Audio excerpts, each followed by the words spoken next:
అమృతాన్ని ఆవకాయని పక్కన పెడితే ఏది తీసిపోదేమో కదా. అసలు నాకైతే మస్తు నచ్చుతుంది ఆవకాయ. అయితే వేడి వేడి అన్నంలో కొంచెం నెయ్యి వేసుకొని ఆవకాయ పెట్టుకొని తింటే మస్తు ఉంటుంది. మరి లేట్ ఎందుకు, అమృతాన్ని ఆవకాయని పక్కన పెడితే ఏది తీసిపోదని చెప్పాను కదా. మరి అలాంటి అమృతాన్ని అమ్మ చేతితో కలిపి ఆవకాయ పెట్టేస్తే బాగుంటుంది కదా. అలాగే నేను ఈరోజు వచ్చేసి ఆవకాయ పచ్చడి పెడుతున్నాను అనమాట. ఆవకాయలు తీసుకొచ్చానండి, ఫ్రెష్గా ముక్కలు కొట్టించి తీసుకొచ్చి కడిగి పక్కన ఒక 1 డే అట్లా ఆరబెట్టాను. తర్వాత కొంచెం ఆయిల్ పెట్టి ఫస్ట్ అయితే పోపు వేసుకుందాం. ఆయిల్ అయితే ఇలా హీట్ అయిన తర్వాత ఒక 1/2 కిలో వరకు నూనె పోయండి. దాంట్లో ఆవాలు బాగా వేగిన తర్వాత జీలకర్ర, మెంతులు ఇలా ఇవన్నీ కూడా చాలా చక్కగా వేగాలి. ఇందులోనే కొన్ని ధనియాలండి, అలాగే నువ్వులు. స్టవ్ మాత్రం స్లిమ్లో పెట్టుకోవడం మాత్రం మర్చిపోకండి, ఎందుకంటే స్టవ్ స్లిమ్లో ఉంటేనే ఇవన్నీ చక్కగా వేగుతాయి. తొందరగా వేగితే బాగుండవు.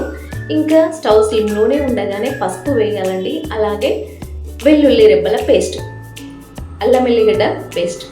అయితే ఈ ఆవకాయ పల్లెటూరు స్టైల్లో, పక్కా పల్లెటూరు స్టైల్లో అమృతం లాంటి ఆవకాయ అమ్మ చేతితో పెట్టిస్తున్నాను. మరి మీకు నచ్చుతుందని అనుకుంటున్నాను ఈ వీడియో. మరి లేట్ చేయకుండా వీడియోలోకి వెళ్ళిపోదాం. అయితే ఇక్కడ వచ్చేసి ఆవపిండి మేము కేజీ వరకు ఆవాలు తీసుకున్నామండి. ఆవాలు తీసుకొచ్చి ఒక 1 డే ఎండలో ఎండబెట్టిన తర్వాత ఇలా మిక్సీ చేసి పక్కన పెట్టుకోవాలి. అలాగే మెంతులు కూడా వేయించి పక్కన పెట్టుకోవాలి. ధనియాలు కూడా వేయించి పక్కన పెట్టాలి. మళ్ళీ కొన్ని నువ్వులు కూడానండి, కొన్ని నువ్వులు అలా చక్కగా మిక్సీ జార్లో వేసి ఇలా పొడి చేసి పక్కన పెట్టాలి.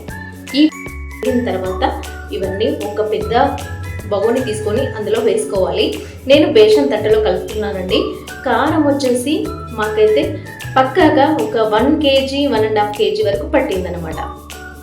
ఇలా పక్కా కొలతలతో ఆవకాయ ముక్కలు మాకు దీంతో వచ్చేసి 6 వరకు అయినాయి అన్నమాట. మిక్సీ జార్తో పోలిస్తే ఇంకా దానికి సరిపడా అమ్మ పక్క కొలతలతో వేస్తుంది. సాల్ట్, కారం, మనం మిక్సీ చేసి పెట్టుకున్న పొడి దినుసులు ఇవన్నీ ఇందులో వేసి ఒకసారి బాగా ఇలా కలపాలి.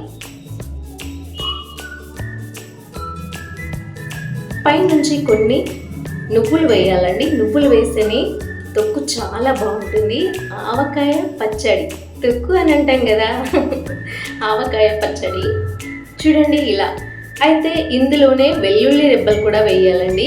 నేను లాస్ట్లో వేసాను అన్నమాట. ఇవన్నీ వేసాక మంచిగా కలిపిన తర్వాత మన పోపు పెట్టుకున్నది ఉంది కదా, ఆ పోపు వచ్చేసి చల్లగైన తర్వాత దీంట్లో వేసి కలుపుకోవాలి. అలాగే మీది నుంచి ఆయిల్ కూడా పోయాలి. ఇప్పుడు చూడండి, ముక్కలు ఫ్రెష్గా డస్ట్ ఇట్లా ఏం లేకుండా కడిగి ఆరబెట్టిన ముక్కల్ని ఇలా తడి లేకుండా చూసుకొని వేసేయాలి. ఇలా వేసిన ముక్కలన్నిటినీ ఉప్పు, కారం, మసాలాలు మంచిగా పట్టేంత వరకు బాగా కలపాలండి. అప్పుడే ఆవకాయ మంచి టేస్ట్తో వస్తుంది. చూడండి ఇలా నేనైతే ఇంకా ఒక గరిటెతో కలుపుతున్నాను. అసలు ఇది కాని పని అని చెప్పేసి ఇంక ఈ గరిటె పక్కన పడేద్దాం, నా వల్ల కావట్లేదు. చూడండి ఎల్లిపాయలు నేను ఇప్పుడు మీది నుంచి వేసాను అన్నమాట. ఇంకా చేత్తో ఇలా చక్కగా కలిపేయండి. మంచి ఉప్పు, కారం అన్ని ఆవకాయ ముక్కలకి పట్టి అప్పుడే ఆవకాయ మంచి టేస్ట్తో సంవత్సరం పాటు నిల్వ ఉంటుంది, అమృతంలాగా ఉంటుందన్నమాట. చూడండి మళ్ళీ నేను ఇంకా ఆయిల్ తగ్గిందని ఆయిల్ కూడా పోస్తున్నామండి. అయితే ఇక్కడ వచ్చేసి మీకు ఒక ట్విస్ట్ ఉంటుంది. ఏంటి అంటే కొంతమంది వాటర్ పోయకుండా జస్ట్ ఆయిల్లో కలిపి పక్కన పెట్టేశారు. కానీ మా సైడ్ మాత్రం ఇలా వాటర్ పోసి కలుపుతామండి. 1 ఇయర్ 1.5 ఇయర్ వరకు అస్సలు ఆవకాయ కొంచెం కూడా నిగరింపు తగ్గదు, టేస్ట్ కూడా తగ్గదు, చాలా బాగుంటుంది. మరి మన ఆవకాయ రెడీ అయిపోయింది. నేను ఇలా జాడీలోకి అలాగే సీసాలోకి తీసి పెట్టుకున్నాను.